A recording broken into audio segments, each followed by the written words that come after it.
Thank you all very much indeed, ladies and gentlemen. Here we are in the finish. How was your meal? Give a nice big round of applause to Lisa and the team. That was absolutely incredible. Thank you guys.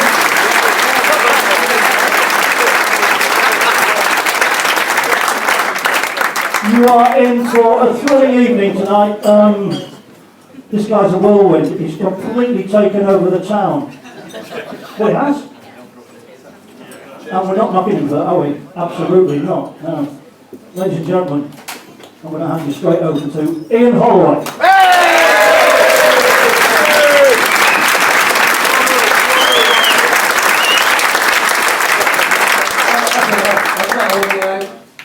I've sussed you all out. Trouble that too, that one. Listen, what can we say? The boys are overwhelmed. The feel-good factor around the place. All we want to do is score some goals for you. You know, the lads are working their socks off for us. We're trying to give them more and more confidence. Last week was a bit of a body blow. I felt we deserved a little bit more, but unfortunately, you know, you hit the post, you don't go in. You hit the post, you don't go in, and the other team go and score. That's why they're higher up the league than we are. But you know, all I can say is thanks to you lot. That we've still got a club, you know, and the club itself goes through good times and bad times, and I can't wait for all of us to experience what you have before. Football clubs are bundles of energy, and sometimes they're dissipating, sometimes they're growing, and I feel you're helping us with this, you know, and what we want to do is make sure the whole town celebrates what a wonderful football club it actually has. Should be really proud of the history, the roots, everything about it, and what it means to you all. And nothing has ever surpassed this in my life. Nothing. The little kids in that school this morning absolutely blew me away. Magnificent school, right? A world-class school where the headmaster, he's a Palace fan, but I'll forgive him for that. He's also a Grimsby Town fan. But he's thinking bigger. He wasn't happy with a certain level, so he's thinking bigger. And his staff, they had, I think it was 33 top marks in the exams, over 11 subjects. So you were a school kid when you were small, I remember. Absolutely marvellous. To meet them and see their faces, it was absolute a joy. But you wouldn't believe what football's about. And it's all those faces in there. I want to see them all with a black and white striped shirt on. None of these other imposters. We don't want to let them do it. You've got to be very proud of where you're from. And I'm so proud to be a part of this team. I didn't want it to feel like I broke it up. I haven't, because we're together. Unbelievable, isn't it? Yeah.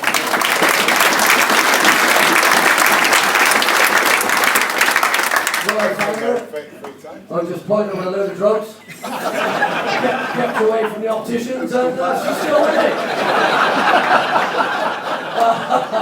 Turn the light off every now and again so she can't see what I'm really like. Run there and touch your face, oh my god, that nose is massive. So, apart from that, she is one keeps going and goes through hard times. Like last week we had another one of these, believe it or not. This one's better. Because we're on the interweb and going into someone's laptop at home and whatever it is they've got. I hate all of that stuff, but never mind. It's good for my daughters because they're deaf, so they might be watching. Probably not. But you can learn from everybody, and he said something last week that's really stuck with me because it is so true. There's times in life you got to bite down on the gun shield where you're up against it. And that's when you find out about yourself. And that's when you find out what your real friends are about. And I gotta say, this place is full of people that really bite down on a gun shield. So that's what we're all about here. And what I can't stand, I don't want people being criticised if they try their very, very, very, very best. If you are sat with someone who does that, who feels like they can shout at my team and my family and our family, you better stick up for me and tell him to shut up. Because life's about being encouraged.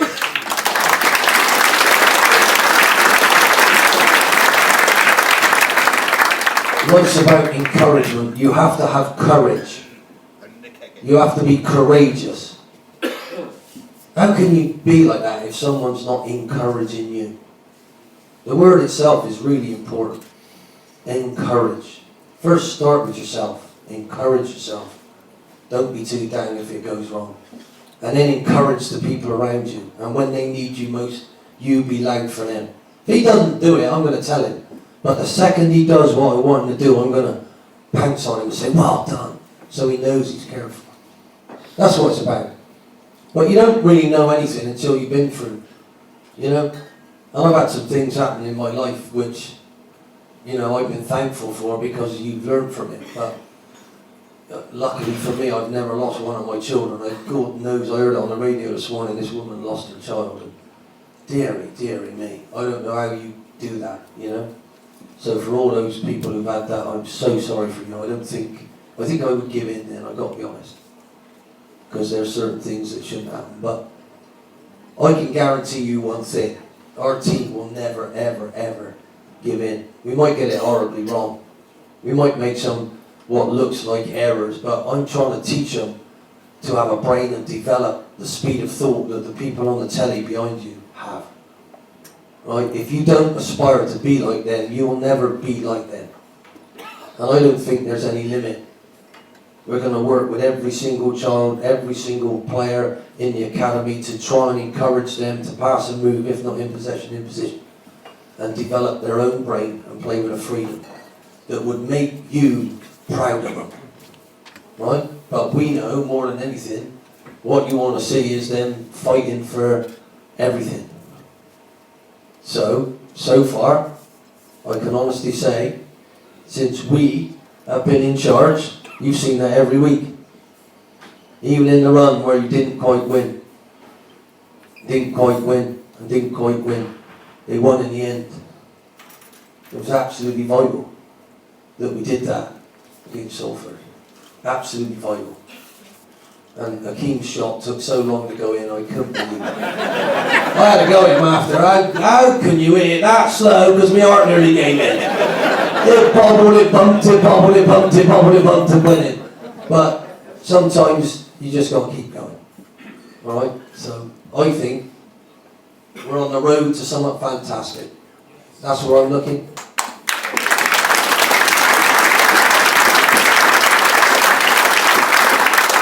So one of the questions we did get from one of the tables on this side. Two players. Who's the best player that you think you've worked with, and who's the worst player you've worked with? That's a fair question. It's a bit tricky how I'm we're on to the inter-winter spiderweb, whatever it is, as well. Turn that off and I might tell you right thing too.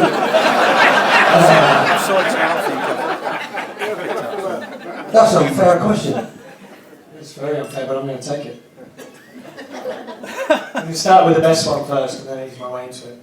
Probably the best player I've worked with. I've had a few in academy football, so I was at Southampton for 5 seasons, managed to work with a lot of good players that come through that system, albeit at an academy level. Probably the one with the most natural sort of ability and talent was Luke Shaw. Physically was very good, developed well and needs to develop a bit more by the looks of it. But probably him and James Ward-Prowse as well, because probably for the opposite reason, probably the one that lacked the most natural ability, but in terms of his work rate and his focus and his intensity, probably him. And probably the worst player would be Ben Davies.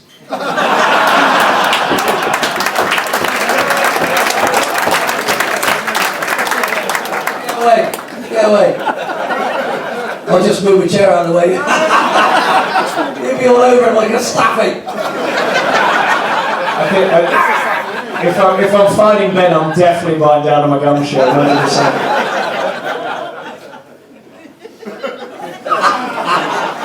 It's alright, I'll calm him down, it's alright. She's getting worried over there, mate. You can let me go with it. Yeah, because he brought me into the club, so yeah, that's what he wants. We all love you now, mate. Tell him what you really feel. Can't say that. We're like on the Tinterweb. What is it we're calling? What are we on? YouTube. YouTube. All right. On the line. YouTube. Fantastic. Love that, whatever it is, isn't it? Anyway, any other questions, or are we going off home? Well, the question was for you actually. If you've got who's your favourite player that you've worked with? Oh, you did. That's unbelievable. Where do you want me to start? How unfair is that? They're all my boys. Yeah. Anyone? They are all my babies. They're all my team. They're all my family. I can't have a favourite at all. And if they don't behave, they won't get an ice cream. Simple as that.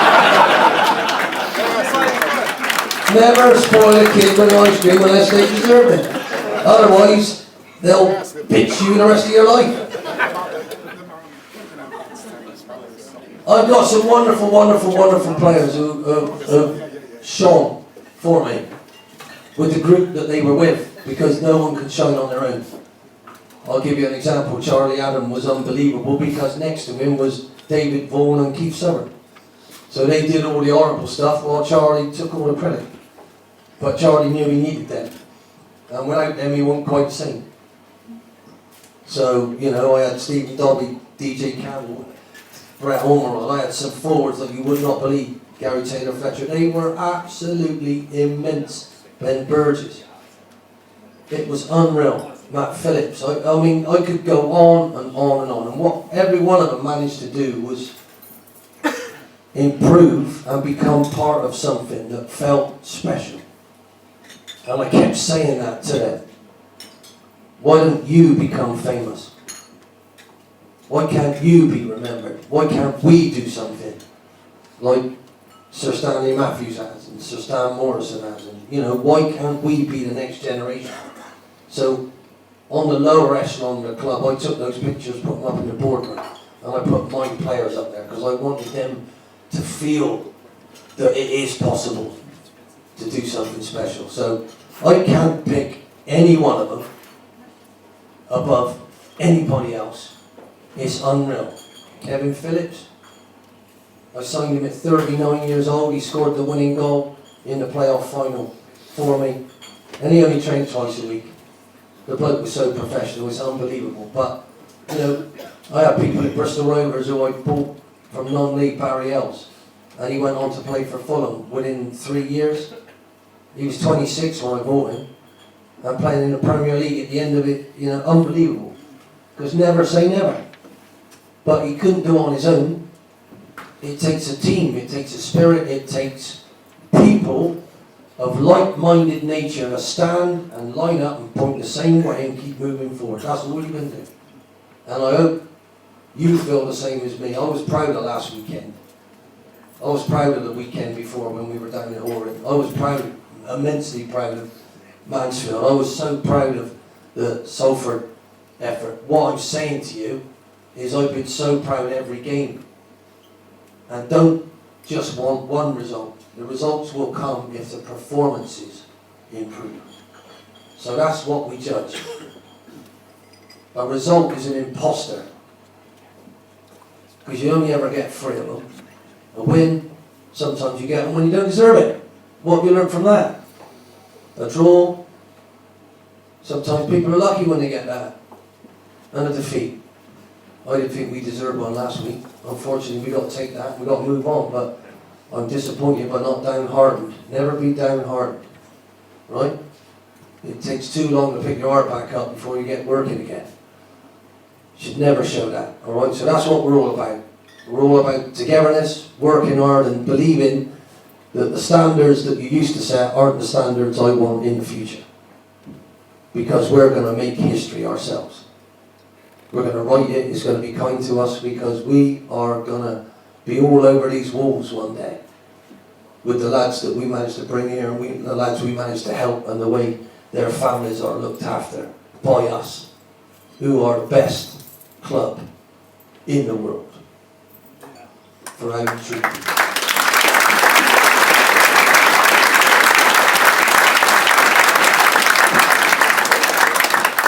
I think you only You only played Plumber Park once, didn't you? Can you tell us about that occasion? You remember it so well? Yeah, he asked me that last time when he good. Yeah, he's like he's milking a goat there, come on.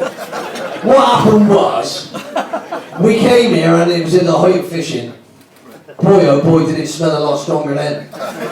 We got off the bus, woo. Anyway, it was frightening because your lads played so well. We managed to draw 1-1 and then it was penalty shootout. One of our big stars, Dave Barsley, missed one. He was nearly playing. And I was nowhere near one of our stars. I took one and scored, but we managed to just defeat you on the night. But we were outplayed, to be honest, by Alan Buckley's team, and Ray Wilkins and I knocked on the door and went and congratulated them on a magnificent lesson they gave us, to be fair. But again, we won, you lost, and that's life. All I can remember, the pitch is a lot better now than the blooming well was then. Unbelievable bobble, I miss from my yard, unbelievable bobble. Nothing to do with me. Another question from one of the tails. In the 18 months that you've been a manager, or not been a manager, it says, did you get any offers from other clubs? And if so, why did you choose the Mighty Mariners? I had one other interview, and they chose an under-17s coach ahead of me. He said I was too old. I don't want any sympathy. I wore my best gear that day as well, it was unbelievable. I spent 40 minutes polishing my head, trying to look good. Honestly, I'm on the tincture web. I can't tell you, Swansea.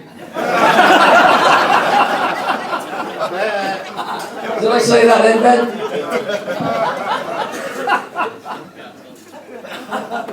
Yeah, and why I chose here is because of the people.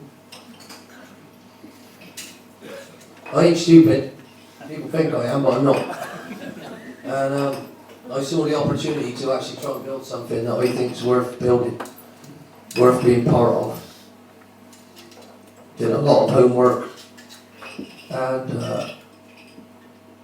pulled me way in, basically. You know how it works. Honestly, you know how tight the man is. He's very clever.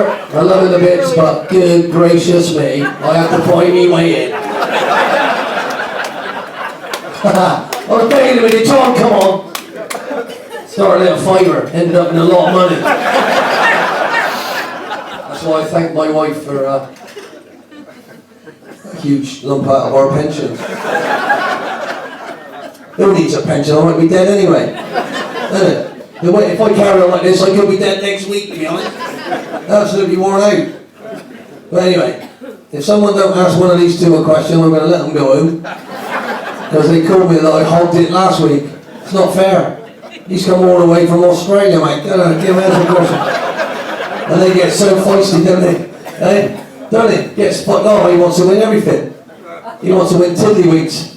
I don't know what that sandpaper is in his bag, do you?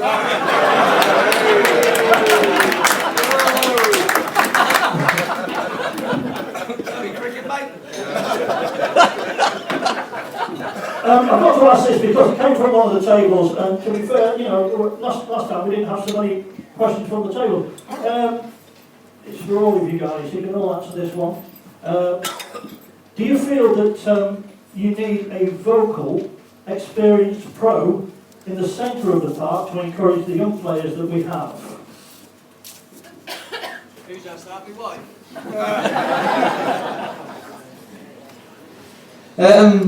I do think, hang on, Wolves have just scored, let's just let you go.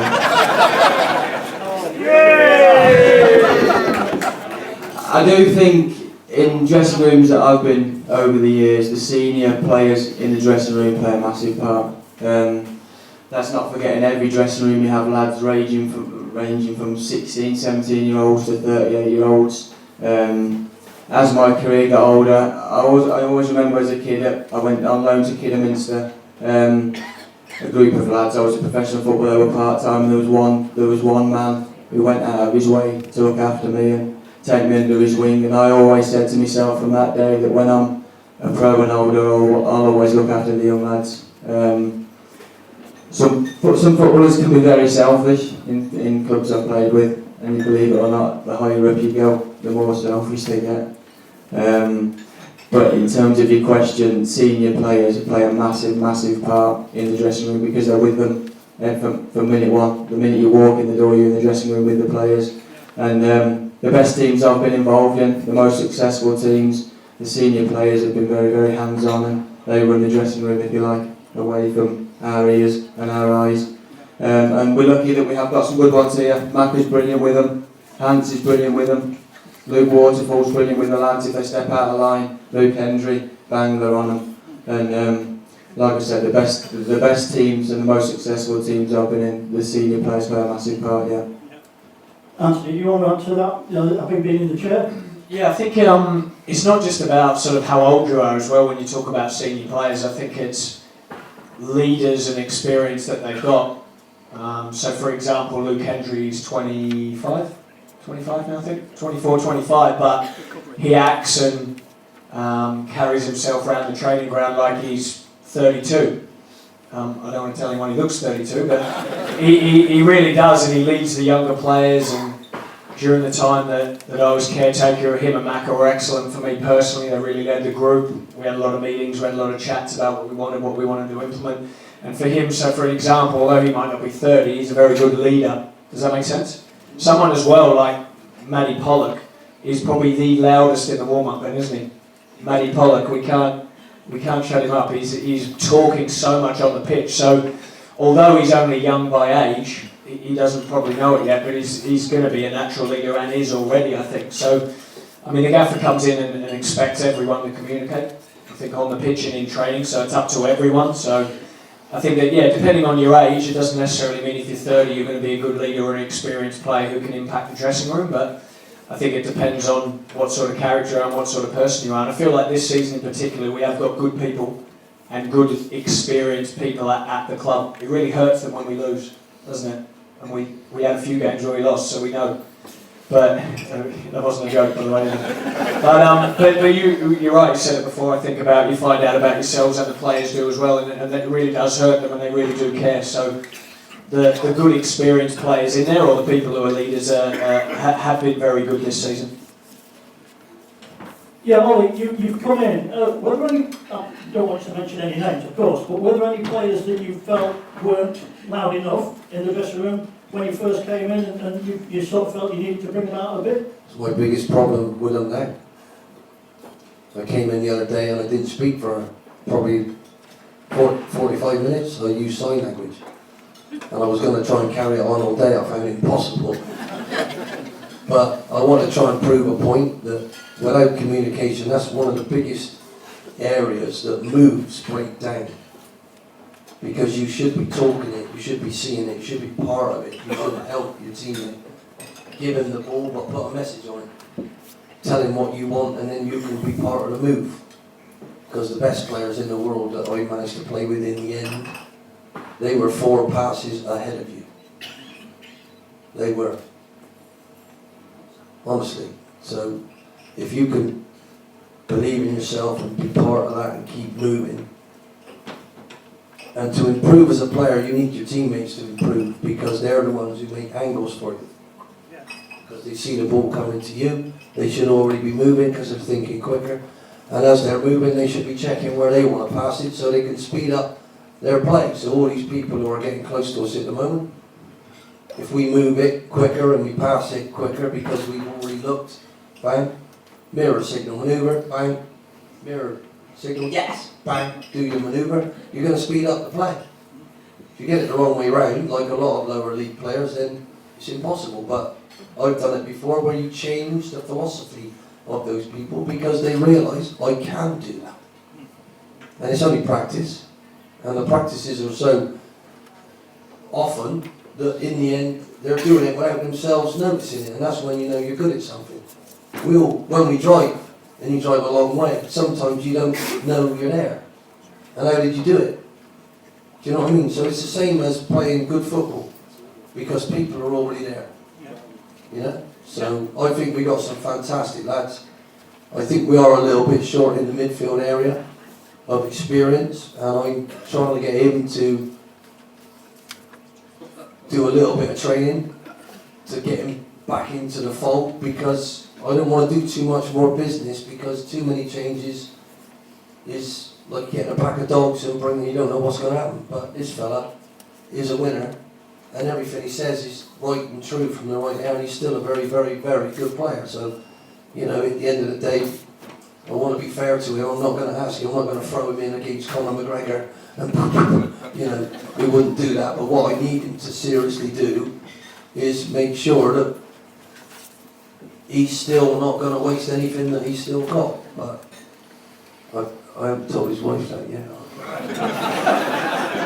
Yeah, I know. And it's on the Tinterweb. That leads us nicely into the next question that's come from one of the tables. It says, over the last few years we've had some fantastic loan players, such as Dean Henderson, Connor Townsend, Elliot Embleton. It's good to see this trend continue. What's your view and strategy in balancing short-term loan players versus the stability of longer contracted players?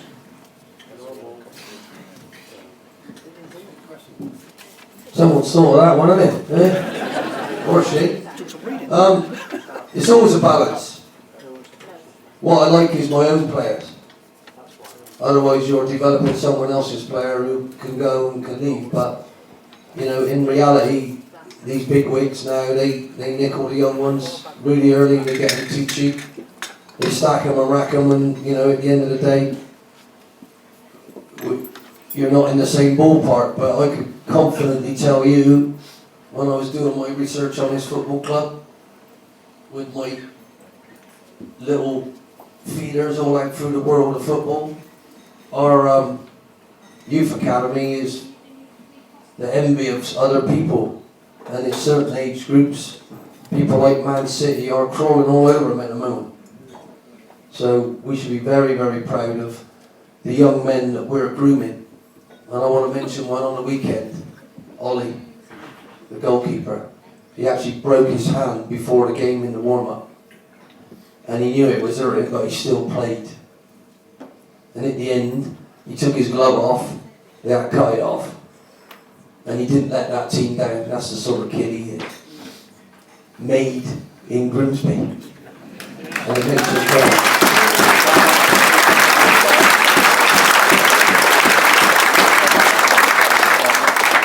Probably just following on that question, if I can, is that right? With the loans, is I've been on sort of both sides of the fence with the loans, been in academies where we loan players out, but then been in clubs like this, and as a manager when we loan players in. And I think the important thing that we probably do naturally without thinking about is even though when we get a player on loan, we don't think of them as a loan player. We want to integrate them in the team and think of them as one of our own. And I think how you treat them, whether they're from here, signed on a contract, or whether they're at another club coming in, they're under our care, we're looking after them, we've got a duty of care to develop them. So I think that's really important as well, and that's why the people who have been on loan, we still speak to Embleton now. He's done his hamstring at the moment, he's not back till February, just to let you know, trust me, I've been speaking to him. But like, he loves it here, he always checks the results for Grimsby, he always asks how we're doing. Do you know what I mean? We keep in contact, and that's good, because I think you need to do that, and then the better you do with those loans, the better ones you can get in the future. And I think that's so important. But then the other way of looking at it is Max Wright, who without the loan system might not be ready to play as much as he is now. Because I think the club did a really good job with him with the loans. I mean, he had loan after loan. Harry Clifton, I think, had one loan, then come back in and played.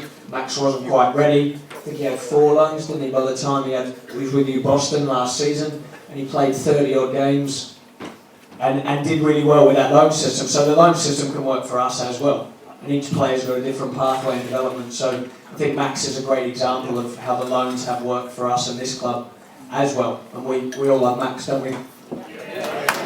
Hope he's not watching on the old internet. Can he play on the left?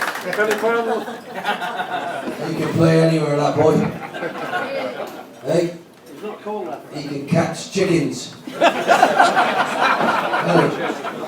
that's what he's got to realise. Life's about moving. And if you can move, the better you can move, the harder you'll get in the game. So he's got one hell of a chance. What a wonderful young man he is. A very different question. Two questions in actual fact. We spoke about the second one last time. Premiership clubs are now talking about stopping cup replays. As someone who's managed at the top level and now in the league, what's your view on that? And what do you think of VAR?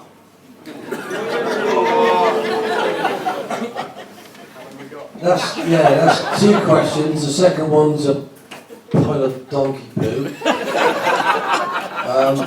Wow.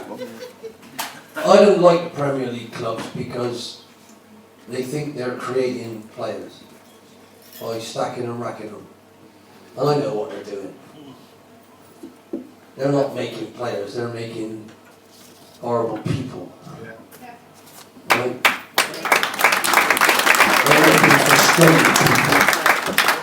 They're making little temperamental superstars who think they're better than they actually are. They've earned a lifetimes of earnings without earning it. So for me, I don't like any of that nonsense. You're better off, like Matty Pollock is, with us, playing week in, week out, if you're good enough. Right? And really, we have produced, in the EFL, we have produced more players than any Premier League club has ever done, probably barring Man United. And that was Fergie's big plan. He spoke to one of his wonderful, wonderful best friends in Sir Bobby Charlton, and Sir Bobby Charlton did a Bobby Charlton soccer school all around the country, and everybody who won it, they signed. It was a scam and a mockery to make, and it was so clever. They got David Beckham in that, they got the class of '92 in that, and they brought him in. That was Fergie's baby, that was Bobby Charlton, and they deserved it, absolutely. And everybody else has tried to catch up with them after that. Chelsea have thrown money at it. Why don't they put the lads in the first team, for God's sake? And now they got off transfer ban and they're just starting to do it. It's heartbreaking. And I lost one when I was at Bristol Rovers, a fellow called Scott Sinclair. He went to Chelsea for £200,000. It's an absolute disgrace. Right? It was an absolute disgrace. His mum and dad got paid more than that for him to go there. Do you know what I mean? And in the end, he went for millions and millions. He's doing brilliantly at Selwick. He never put a shirt on for us because they took him when he was 15. I begged him to stay with us and score goals and all of that. But it's a very sad thing. They don't produce players, in my opinion. And the intensity or the lack of intensity in the under-23s is not where you want to play. It doesn't matter. Those games, nobody watches them. They tell them, oh, have you done your skill set in that game? What was the score? It's like crazy. You have to be in front of a crowd where you see what it means to the people. And our lads who we've just borrowed, they got to shape up because they don't know what it's like yet. You know? So it's going to take us a little bit of time to bed them in. Hopefully their talent will come through. But, you know, I'm just really excited about who we produce. It's not how good they are, it's who they are, which is amazing. Give me a less talented player all day long, who's honest, who wants to become better. I'll have him all day long than some fancy Dan big time Charlie who thinks he's it. Not for us, no thank you. Get out.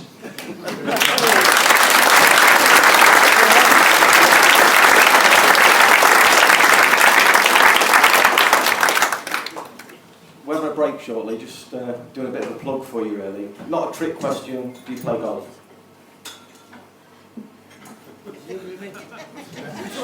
Yeah, everybody? I don't play golf, I ruin the course. It's just like, Zigzag. it's just in relation to the YDA. We just wanted to give them a bit of a plug because there's a lot of supporters of the YDA in the room tonight, and the supporters of the YDA do a tremendous... What's the YDA? Youth Development Association. Sorry, Youth Development. Oh, thank you. They do a fantastic job. All of this BCA, well, you know, we don't get all of that nonsense. It's in July. Yeah, Friday the 10th of July. If you could support it and promote it. Or No problem, Friday the 10th of July, Tinternet. Friday the 10th, Friday the 10th of July. Everybody on the Tinternet, Friday the 10th of July. Where is it? Where is it? I can't remember. Grimsby Golf Club. Really was, no? Where? Grimsby. Grimsby Golf Club! Or, Guys, we're going to take a 15-minute break so that you can replenish your glasses, go to the loo, whatever you like. You can hide in the I'll guys. think of some more questions because we're running out of air up here. We'll see you in a few minutes.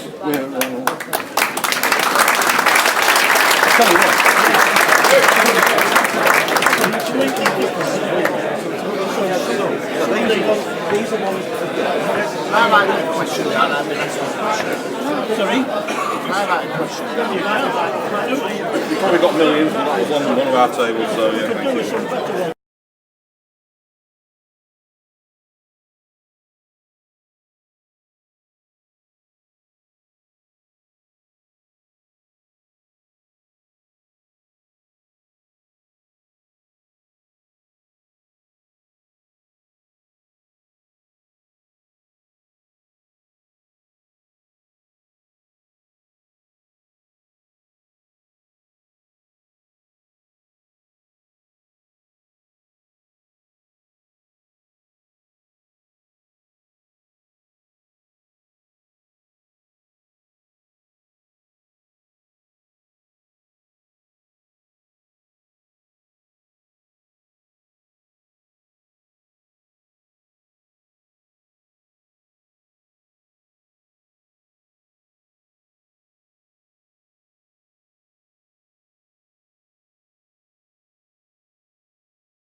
So, the next question.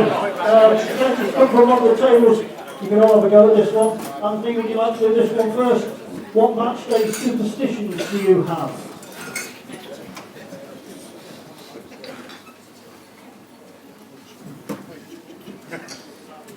Been told to stand up. Some stand on the chair. What was the question? Sorry. Yeah. When I played when I was younger, which wasn't at a very good level, but I used to buy a new pair of shin pads or a new pair of pads before, or if we lost the game. But then that got too expensive, so I had to stop that one. So I had to get rid of that one. For a while there, the superstition was my wife had never seen me win a game as a coach or a manager, so I banned her from coming. That didn't go down too well. She's probably on the internet watching this as well, by the way. So that was a bit of it was hard. She kept coming, and she kept coming to the big games, and we kept losing them, and then she come to the Lincoln game here, and we drew. And then she finally come to the Salford game, and we won. So that's gone. But I always probably not too superstitious, if I'm honest. Not too superstitious. I don't know about these two. Probably got more superstitions than me, but not too much. Yeah. Have you got any superstitions then? Go stand there. Go, what do you want on the chair? You can see me now. God's honest truth, this one, up until the age of 25, I was really superstitious. Left urinal, left boot, left shin pad. Then I played every single game that season, 50 something games, won the playoff second leg, literally last seconds before the first playoff game at Wembley, and we played MK Dons away at that horrendous hockey ground. I know you remember that. Pitch was rock hard, went to jump up, literally snapped my Achilles, referee blew his whistle, missed Wembley. So after that, from the age of 25, not one superstition now.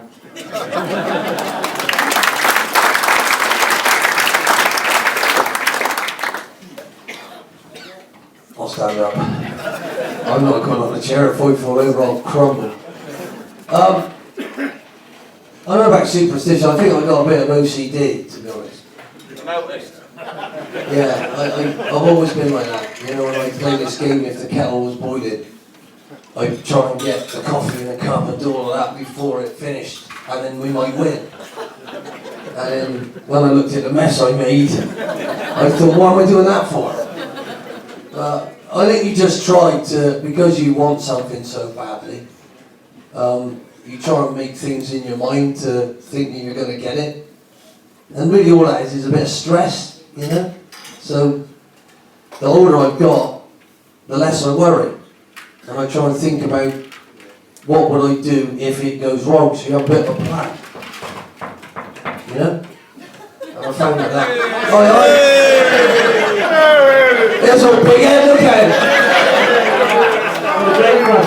I'm not saying he's big headed, he couldn't even get in the bloody door, could he? Look at him. Hey, look at that cap as well, gets in.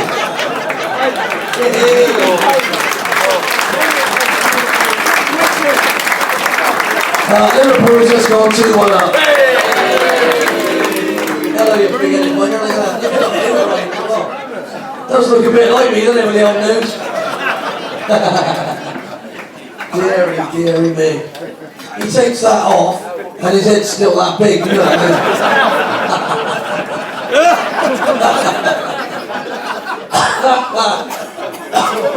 Shouldn't laugh at me own joke, I find that quite funny, isn't it? Yeah, so really I just think it's a load of hogwash, really, to help you try and do something. And all you've got to do is just keep practicing and never give up, really. So, if you do it, I'm not knocking you, but, you know, really, just start believing a little bit more in it. And the more you practice it, the luckier you get. Who said that? Jack Nicholson. No, not Jack Nicholas. Jack Nicholson, listen. In The Shining, wasn't he? Who's in The Shining? Here's Johnny! God, he's knocking the bloody thing over here as well. Anyway, is there any more questions? Yes, I've just been handed one. Sorry? Who handed me this one just 2 seconds Yeah, ago. we have, yeah. You did, right. No, you. What he said then? Should the Bristol Rovers keeper have been sent off in the playoff final? Yes. Well, I think we know the answer. the real answer is yes, but as a guy said no. And who knows if that would have not gone that way, then things might not work out how we are now. So, yes, there you go. It's a good answer, isn't it? Anyway, any other questions? On Friday last week, you told us all about your relationship with Wilkins in the midfield. You formed a partnership with him, and you described it brilliantly. Can you describe it to the guys that didn't hear it last time? It involves a piano. Sorry? It involves a piano. Oh yeah. You got to know what you are, you got to know what you're good at. And I was a midfield player who got there as quick as he could. Sometimes a little bit late, a bit like Ben. But I realised I had to be part of a team. My dad taught me that when I was young. And you got to work out which part you are. So I wasn't the fancy dance stuff. I was a piano carrier. And I put it down so Ray could sit down and play it. And my dad always said, know your next pass and give it to someone who's better than you. And you'll be part of the team. So that's what I did. And I worked, and I worked, and I worked. And he was 36 at the time, and he said, you know what, son? You're going to give me an extra 3 years on my career. Because what I had to do was get in between two men, and whoever was marking Ray would run in the box. Because my man wouldn't bother, because he knew I would track him. So in the end, Jerry Francis said, get in between two of them and mark Ray's man. So what Ray would do then was run out on the wing, the goalie would catch it, he'd hit a great pass, and come on, Holloway, you idiot, well done, Ray. So, cheers, Ray. But the best story is, I was the worst dressed man. Right? We had 4 kids, I had no money. Jerry gave me very little money to go up to QPR, I couldn't turn it down, could I? So, Ray Wilkins was exactly the same size as me, believe it or not. And one day he came in, and he went, have you got your car here, son? I went, yeah. He said, can I have your keys? He said, what? He said, I've got a little something for you. Don't want to show the lads, but just take it home. If you don't want it, just throw it away. But I'm having a little switch around in my wardrobe, and I thought I could give it to you. So anyway, I said, here's the keys. I didn't look. When I got home, I opened up the book. My God, there was black bin bags of stuff. So when I carried it all out, 3 attempts, there was 5 suits and 15 shirts. Every one of them was a name, a designer name. So I went from the worst dressed man to the best dressed man overnight thanks to Ray Wilkins. Every one of them fit me like a treat. And the lad said, where'd you get that from? I said, Ray, give it me. And he went, Ray, give it me. Thanks, Ray. What do you think? And not being funny, that's how shallow they were at first. They would turn their jackets inside out and have the names showing as they put them down. And I didn't have any gear before Ray gave me that. And I went, just when Asda was starting doing George's, you know what I mean? So anyway, I needed a suit, so I bought one from Asda. Put it on. Guy Wilson went, oh, nice suit, Ollie. Where's that from? I went, Asda, mate. He went, no, it isn't. George's. Oh, look that up. That's lovely. 3 weeks later, he went, I said, yeah, I know. It was Asda. What's wrong with Asda? What's wrong with Primark? What's wrong with people? Why pay through the nose for stuff? And if I had paid through the nose for stuff, it cost me millions, wouldn't it, with this nose? Almost as big as his over there. Anyway, that's that one. Well, what a man. Thank you, yeah, absolutely fantastic. Yeah.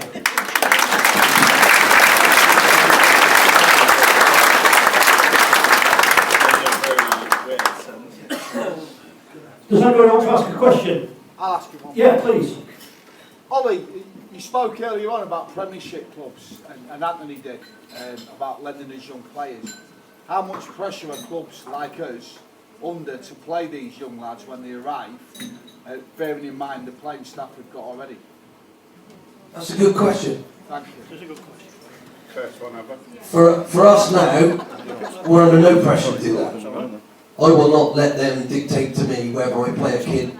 He's got to earn the right. Right? So the two that we had here, right, they worked out quite expensive if we didn't pay them, and I'm not going to put up with that. So it's nobody's fault. I just will not do it out of principle. If I'm going to borrow one of their lads, they should be paying us.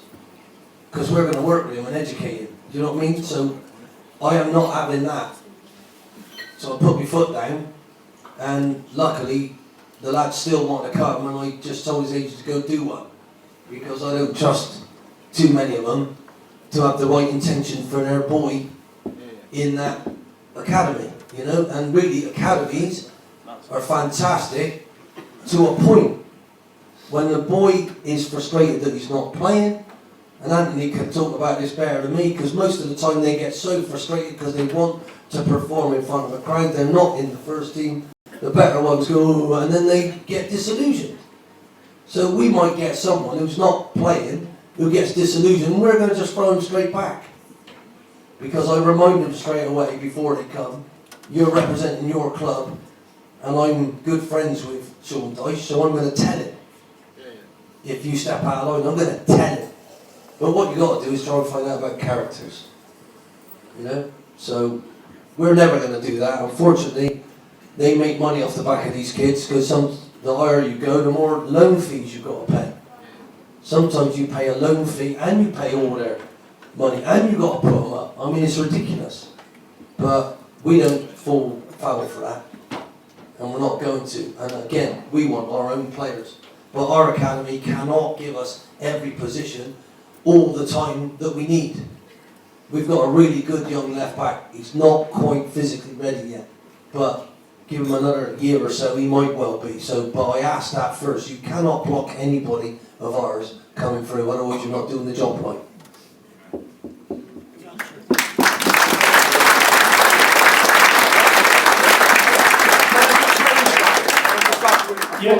Follow-up question to that is, do you bring these young lads in with the view that they won't make it at the clubs you're at now, but you think you can do a job for us?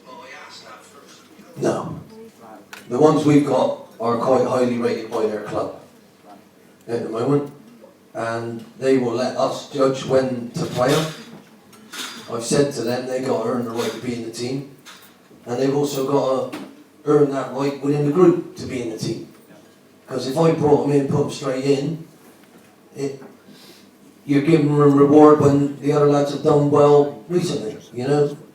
So, you know, take Saturday out of it where we actually lost 3 points, but we got 7 out of 9 in the 3 games before that. So why would I change a team that was doing well and trying hard to put a new lad in? But what we got to do is have a squad that we can dip into and dip out of. And that's a little bit difficult financially where we are in this division, because you're limited. And we've already spent up to our limit, so that's why I've got a few out, try and get a few in, and also have a look at them. You know, I've got lots of people who ring me all the time, oh, I saw your lad, I did this and did, you know, so I've got lots of contacts. We physically got to be out on the training ground, training our lads to play a certain way. You know, so we can't go all around the country, and Boy Scout is good because you watch the whole game, but it ain't like being there. And really it's about knowing the characters that you bring. Anybody who runs a company, anybody who works in a company, anybody who's part of a team situation, you need to trust the person next to you to have a good organisation. So surely you've got to know exactly what they're all about before you bring them. And all I will say, if I get any of them wrong, they'll be out the door quicker than you could say, because we don't waste our time with anyone. You know? So that's it. That's where we are.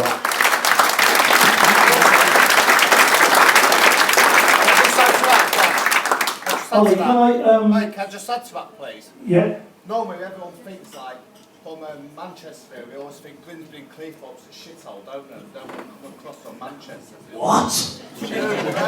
We love it here, we all love Grimsby and Cleethorpes.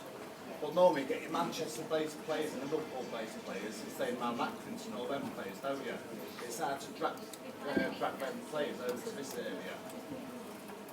You know what I mean? Yeah, I've had a story. I got asked this one on Friday, and I remember I signed from Portsmouth to come back here to play for this football club. And the first day, there's two lads sat on an exercise bike who just signed and said, "Oh, if we have a good year this year, we're a little bit out of the way here. We have a good year, score a few goals, we'll be back closer to home." But that's changed now. The lads that play for this football club will know what it means to play for this football club. It's a nice area. Yeah, it's not just that, it's just the fact that It's a sport, isn't it? I've given up a lot to come back here with my wife and my kids to play for this football club, and to hear that, to this day still I'm fuming about it, but they're the lads know from the under-7s to Hans, the centre forward, what it means to play for this football club now, and every time someone pulls on the shirt, they will give absolutely everything they've got now for this football club.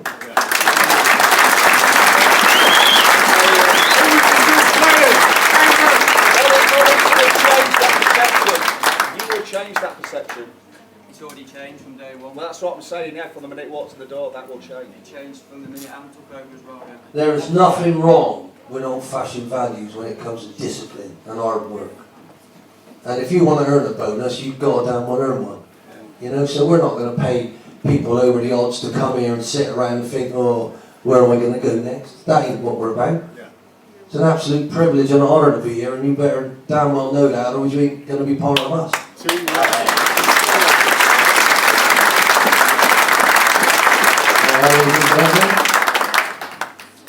Yeah, I think it's I think if that's the kind of thing that people are thinking when they're coming here, then they're not the place for us, are they?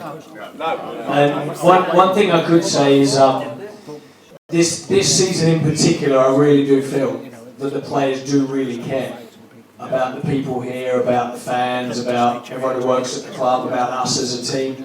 And they're good lads, aren't they? They are good lads and they do really care. And when we're going through that run that was tough, and it was tough for us all, wasn't it? Us as staff, you guys as fans, you could see it was frustrating. The hurt that they felt in the dressing room and when they come in on the Monday, and it was tough for them as well. The guys who have been in and around it, you would back me up on that. And I feel like this group this season definitely cares about that. And they really, really do. And they were giving 100% everything for the last manager. They were giving me 100%, and they're doing exactly the same for this manager, which just shows that they do care and they want to be here and they want to work hard. And I think that's a good thing. And we need to continue on that, because the minute we just come off that a tiny little bit, and you let one bad attitude come into the group, it can throw the others off. And it's important that when we sign players, or there might be good players out there that we're linked with, or that we don't get, and that might be one of the reasons. They've got to come and add value to the group, not just on the pitch, but off the pitch, which is more important. It really, really is. This club has had so many bad apples, like look at Paul Linwood this week saying that on that podcast, you know what I mean, saying he's pissed off him and that, like, you know what I mean? Barry Connolly and all that lot. Too many bad apples here, haven't we? Nice question. Ben's been a player at the club. You've been a coach. No, and a manager. No! Grimsby has always had a fantastic following, especially on away days. You lads have sampled it. How have you felt about the following since you've come into the club here? Absolutely Especially nothing Mansfield and on earth like it. And what part do we have to play on moving this forward? I understand how it works. I was a Bristol Rovers fan. We went down. We went out in the league. I was fuming. I was gutted for everybody. We get 8,000 on a regular basis in Rovers. And they've got a temporary stand that's been there 25 years. And we were told they're digging the foundations for a new ground. I mean, they must be in Australia already. Right. I mean, or is it granite they're digging? I just don't. But I don't feel that here. Our fans, if we went away, it's not like you lot. You're unique. Totally unique. I mean, I was giggling me head off. Orient, we only sing when we're fishing. I mean, come on. It's amazing. We only sing when we're fishing. Sing when we're fishing. But the beautiful thing about us, I think, the worst thing in the world is to be up yourself. That sound, I want to explain that, right? I'm great and I'm great and I'm great and I'm great. Life ain't about you, whoever you are.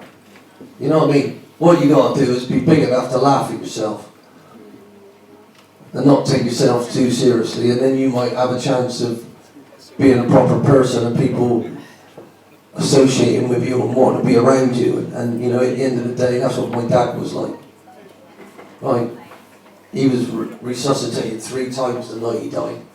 And it still breaks my heart now because he came back and he was crying and he thought he was a failure.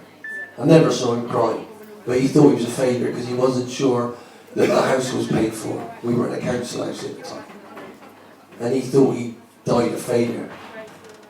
But I thought he was the richest man on earth because of how he made us feel about family. Now you weren't there the other week. What happened to him when he was 13, I wouldn't want it to happen to anyone. He came home from school and his dad was blown up. A bomb landed and it almost landed right on him. So a week later, there's a knock on the door and some insurance fella said, "Oh, it's your stepmom in, Bill." And his mum ran down the corridor saying, "Don't tell him that." So his world was just literally torn apart. And I asked him about it and he said nothing apart from, I was horrible at that time. He was 13. And he said, for a couple of years, I'm not going to talk about how I was. All I realised in the end was that mum and dad, whether they were mine or not, couldn't have loved me any more than they did. So I'm going to make sure I treasure my family. And every day he came in, he went straight to my mum. There was 3 of us. Straight to my mum, sang to her. He had a good voice. His dad used to play the saxophone. He had a brass band, and he was the leader of it. So my dad couldn't play, but he could sing. So he'd dance with her, and then put her down and say, "Right, how's he been today?" So my brother John, 9 years older than me. "Have you looked after your brother? Have you looked after your sister?" And then he went down to my sister. "How are you?" "Right, less responsibility." And then me. "What have you done, you little bugger?" And my mum sometimes wouldn't tell him because I had around my little finger. But really, it was all family values. So just have a look round, look at the size of our family here. It's getting bigger and bigger every day. But what I will do, I will tell my big brother, shut up if I think he's wrong. I would tell my sister, stop that. That don't look nice, do your hair different. I'd tell her the truth. Bravest thing I've ever done, my missus said, "Does my bum look big in this?" Of course it does, love, it looks lovely and cuddly. Wish I'd never said it. But what I life's about is the truth and honesty. And that's where we are, right in this football club right now. And you know, I do tease, but I tell the truth. Right? It's right to be frugal, but not too tight. It's right to be careful. That's why we've still got this wonderful club. We ain't like Bury.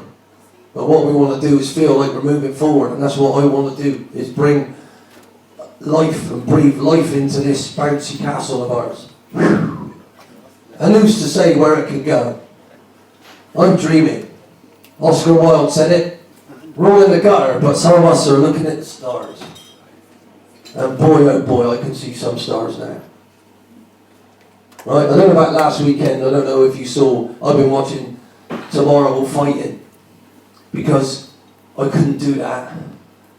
Conor McGregor, little Irish bloke, good gracious me.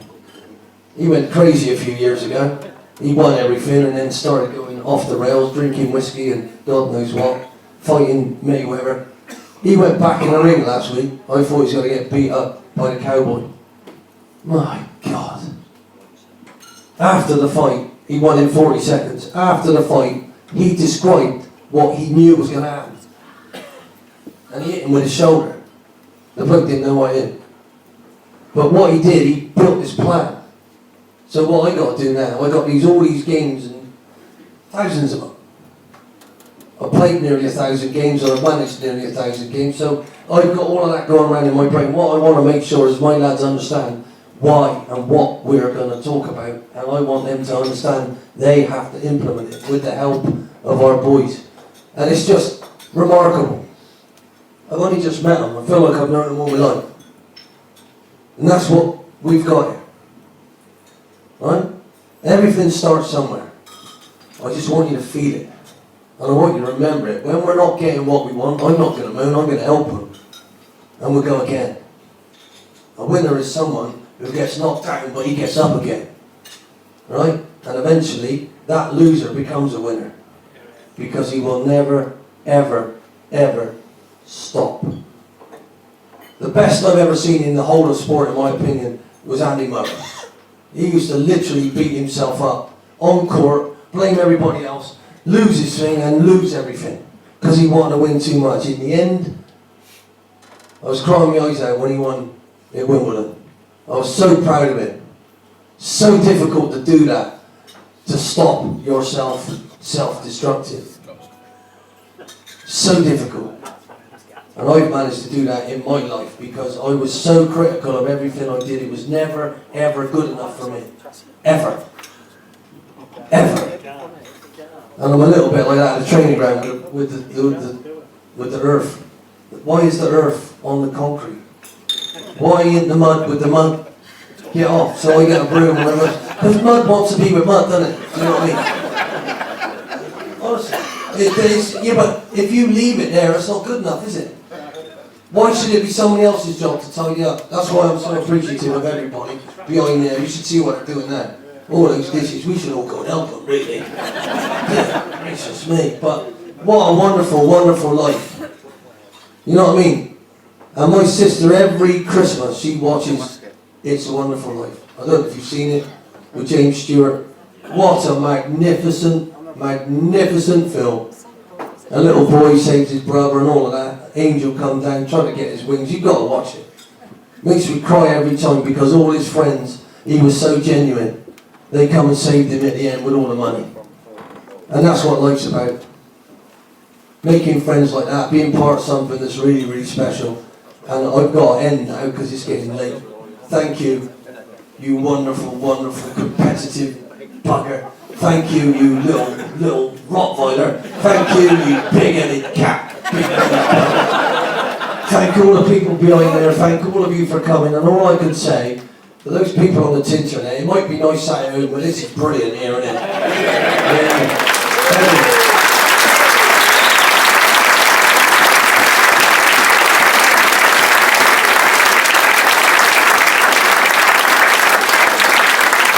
Thank you very much indeed. We are going to just wrap up the internet, so thank you for joining us on YouTube. We hope you've enjoyed it. Guys, say a big thank you guys for the guys on the YouTube, and then we can wrap the YouTube channel down. Ollie? Thank you, YouTube.